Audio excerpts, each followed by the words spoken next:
আসসালামু আলাইকুম রহমতুল্লাহ। আমি মমতা মুশতারি যশোর থেকে ওয়েলকাম করছি আমার ইউটিউব এবং ফেসবুক পেজ মমতা মুশতারি থেকে। কেমন আছেন আপনারা সবাই?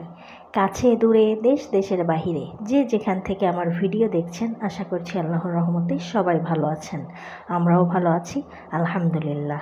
গত ভিডিওতে আপনাদেরকে দেখিয়েছিলাম আমরা রাত্রেবেলা বাজারে গিয়েছিলাম সংসারের কিছু সদাইপাতি, মাছ, মুরগি ইত্যাদি ইত্যাদি কেনাকাটা করে তারপর একটু বাচ্চাদের নিয়ে চটপটি খেয়েছিলাম।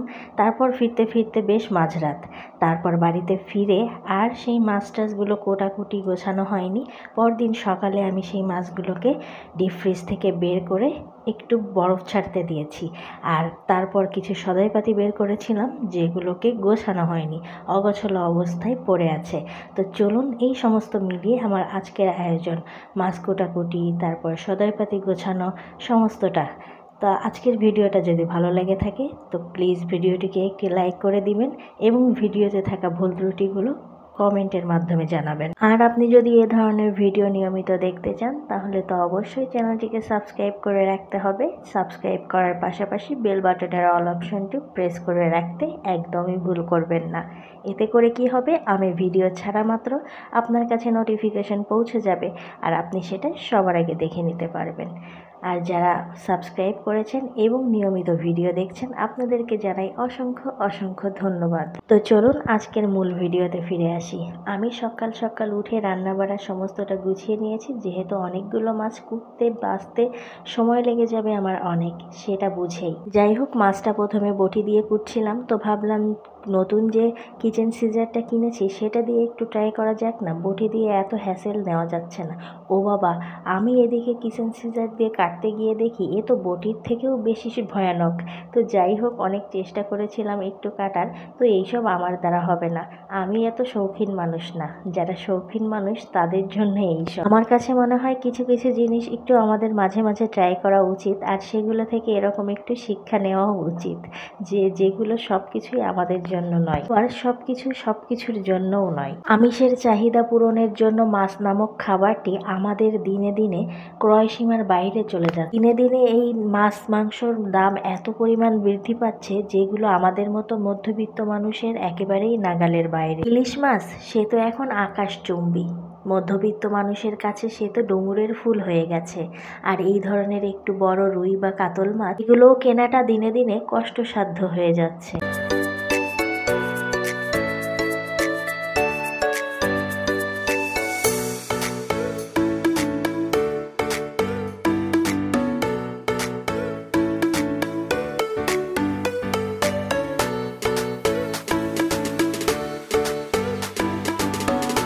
আমি কিন্তু একে একে সমস্ত রুই মাছগুলো কেটে ধুয়ে পরিষ্কার করে ফ্রিজে উঠিয়েও ফেলেছি। আর এখানে শিং মাছগুলোকে কেটে ধুয়ে পরিষ্কার করে এনেছি।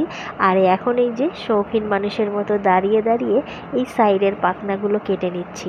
বড় মাছটা কাটতে গিয়ে বটিটার অবস্থা একেবারে বেহাল দশা। এখন এই পাখনাগুলো কাটার মতো ধার আর অবশিষ্ট নেই। এই জন্যে ভাবলাম কিচেন সিজারটা দিয়েই করে ফেলি।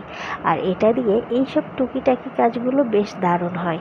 এই যে মনে করুন পাখনা কাটা, তারপর এই যে মাছের শিরাটা বের করা, আমি তো এইভাবেই শিরাটা বের করি। আবার পাবদা মাছ কুটতে গেলেও এই কিচেন সিজারটা বেশ দারুণ কাজের। আমার কিন্তু সমস্ত মাছ কুটে ধুয়ে গুছিয়ে লবণ মাখিয়ে ফ্রিজে রেখে দিয়েছি। হ্যাঁ, আমি চেষ্টা করি মাছগুলোকে সবসময় একটু লবণ মাখিয়ে তারপরে ফ্রিজে রাখতে।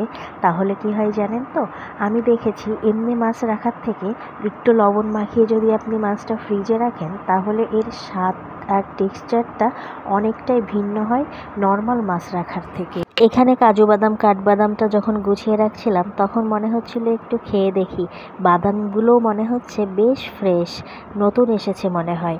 তো যাই হোক, যখন আর কি কর্তামশাই ইন্ডিয়ায় যাওয়া আসা করতেন ব্যবসার খাতিরে, তো তখন না অনেক অনেক কাজু বাদাম নিয়ে আসতেন।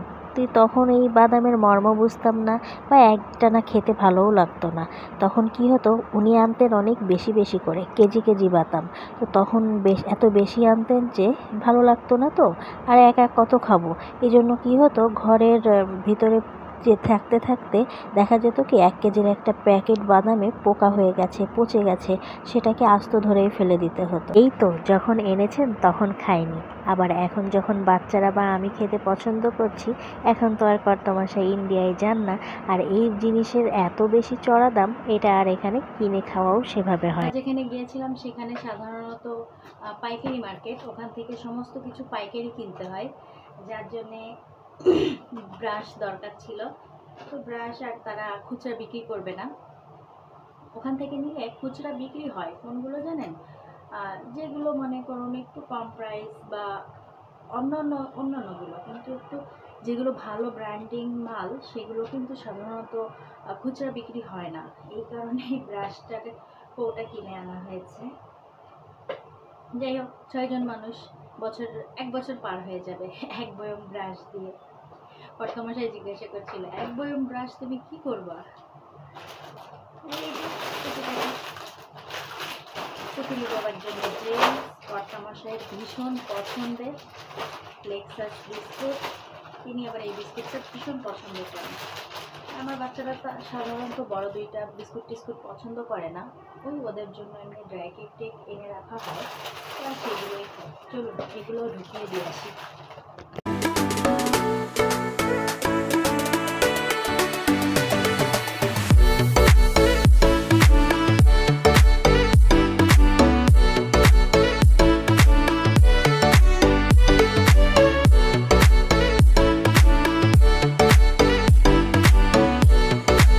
আমি বাচ্চাদের খাবার দাবার রাখার জন্য ওয়ার্ড্রবের এই ড্রয়ারটাই ব্যবহার করি। আমার এই ড্রয়ারটা ইজি হয়, আমার বাচ্চাদের বেশ ভালো হয়, ওরা খুব সহজেই ড্রয়ারটা খুলতে পারে এবং সহজেই খাবারটা নিয়ে নিতে পারে। ড্রয়ারে খাবার রাখতে গিয়ে একটা চকলেট পেলাম, এই চকলেটটা আমার দারুণ পছন্দ, তো মুখে দিয়ে আবার রান্নাঘরে চলে এসেছি। ওই যে আপনাদের গতদিন দেখিয়েছিলাম না চিনির প্যাকেটটা, যদি আমি সেই সময় তাড়াতাড়ি করে না খেয়াল করতাম তাহলে কিন্তু চিনিগুলো সমস্তটাই পড়ে যেত, আর আমার এই স্পেসটা সেই সময় কিন্তু পরিষ্কারও ছিল না। কী হতো বলুন তো, বেশিরভাগ চিনি আমার মানে অর্ধেক চিনি ফেলে দিতে হতো, আর অর্ধেক চিনি তখন আমি কৌটায় ভরতে পারতাম। তো যাই হোক, যার যার স্থানে সমস্তটা সেট করে রাখছিলাম, যাতে করে আমি সহজেই হাত দিলে খুব দ্রুত পেয়ে যাই। আর কাজের সময় জায়গার জিনিস জায়গায় না পেলে, বিশেষ করে রান্না বান্নার সময় হাতের কাছে যে জিনিস দরকার সেটা যদি না পাই, তো কখন ঢালবো, কখন করব, এটা করতে গেলে কিন্তু রান্না বাড়ায় অনেক বেশি লেট হয়ে যায়, তাই না বলুন? এখানে টোস্ট বিস্কুটটাও একটা কন্টেনারে ভরে রাখলাম, আর একটা টুকরা খেয়ে দেখলাম, দারুণ টোস্টটা, যেমন মচমচে তেমন সুস্বাদু। টোস্টের ভিতরে যে কালো জিরা দেয় না, ওই কালো জিরার ফ্লেভারটা আমার দারুণ লাগে। আর এইখানে 2 রকম চানাচুর এনেছিলাম, একটা এখন ঢেলে নিচ্ছি, আর একটা এখন ঢালছি না। এই চানাচুরটা দেখুন, এর ভিতরে অনেকটা মটর ভাজা দেওয়া, তো এই মটরওয়ালা চানাচুরটা আমার পুটুলি বাবা সহ বাচ্চারা ভীষণ পছন্দ করে, যেটাতে আর কি বাদাম দেওয়া থাকে না, এই শুধু মটর আর এই যেই কি বলে এগুলোকে, নিমকি, এই নিমকি দেওয়া চানাচুরটা, আর যেটার ভিতরে বাদাম, চিড়া, ডাল ইত্যাদি ইত্যাদি আরও যে সমস্ত জিনিস দেওয়া থাকে, এই চানাচুরটা আবার কর্তামশাই দারুণ পছন্দ করে। কিন্তু আমার বা বাচ্চাদের আবার এই চানাচুরটা অত একটা ভালো লাগে না, কিন্তু চানাচুর তো মূলত এগুলোই, তাই না বলুন? চলুন সমস্তটা গুছিয়ে একসাথে রেখে এসেছি। এদিকে সমস্তটা গোছাতে গোছাতে এত দেরি হয়ে গেছে, আসরের আজান পার হয়ে গেছে, আর আমি তো সেটা খেয়ালই করিনি যে আমি এখনও দুপুরের খাবার খাইনি। তো যাই হোক, চলুন এখন দুপুরের খাবার খেয়ে নিচ্ছি। সকালবেলা ঝটপট করে একটু ভুনা খিচুড়ি আর একটু মুরগির মাংস রান্না করেছিলাম। প্লেট বাটি খোঁজারও সময় নেই আমার, সামনে একটা বাটি পেয়েছি, সেই বাটিতেই খেতে বসে পড়েছি। তো সময় যখন কাজ করছিলাম টেরই পাইনি যে আমি দুপুরের খাবার খাইনি, এখন যখন টের পেয়েছি, এখন যেন আর তর সইছেই না।